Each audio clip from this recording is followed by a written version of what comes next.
Combien de salaire net au Québec, c'est-à-dire combien de dollars canadiens vous allez recevoir sur votre compte bancaire, à partir d'un salaire brut après les déductions légales qui sont réduites de ce même salaire brut. Voici une explication claire et détaillée du passage du salaire brut au salaire net au Québec. Le salaire brut correspond à tout ce que tu gagnes avant déduction, salaire de base et heures supplémentaires, mais aussi les primes, commissions et bonus, par exemple 60 000 dollars par an. Passons au calcul des cotisations sociales obligatoires. Contrairement à la France, les charges sont moins élevées, mais bien structurées. D'abord, le RRQ, le régime de rente du Québec pour la retraite. C'est environ 6,4% du salaire. Il y a un plafond annuel d'environ 68 500 dollars et une cotisation additionnelle pour la retraite publique. Ensuite, l'assurance emploi au niveau fédéral, environ 1,6%. Plafonné à 63 200 dollars, cela couvre le chômage et certaines prestations. Le RQAP, l'assurance parentale au Québec, représente environ 0,5 à 0,7%. Cela couvre les congés maternité et paternité, également plafonnés.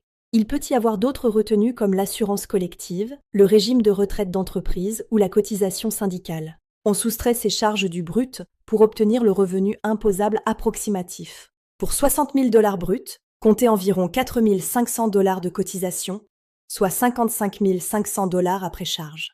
Vient ensuite le calcul de l'impôt fédéral du Canada. Il est progressif par tranche. On compte 15% sur la première tranche, puis 20,5% sur la suivante. C'est ici qu'on applique les crédits d'impôts fédéraux, comme le montant personnel de base d'environ 15 000 dollars. Ainsi, l'impôt fédéral réel correspond à l'impôt brut moins ses crédits. Le Québec a son propre système avec des tranches typiques allant de 14 à plus de 25%.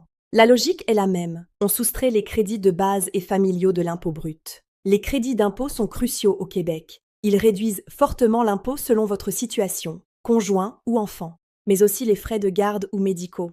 C'est ce qui crée de grosses différences entre les individus. La formule finale est donc salaire net égale salaire brut, moins les cotisations sociales, moins l'impôt fédéral net, moins l'impôt provincial net. Pour 60 000 dollars bruts, après toutes les déductions, le salaire net est d'environ 43 500 dollars par an. Cela représente environ 3 625 dollars par mois sur votre compte. C'est le montant concret que vous recevez réellement chaque mois. Pourquoi le net varie-t-il autant ? Deux personnes avec le même brut peuvent avoir un net différent. Cela dépend de la situation familiale, des enfants ou des avantages employeurs. Le système québécois est très personnalisé. En conclusion, le calcul repose sur 3 blocs clés, les cotisations sociales, la double imposition et les crédits d'impôt. Il est donc impossible d'avoir un simple pourcentage fixe. Le calcul doit être détaillé et individualisé pour chaque travailleur au Québec.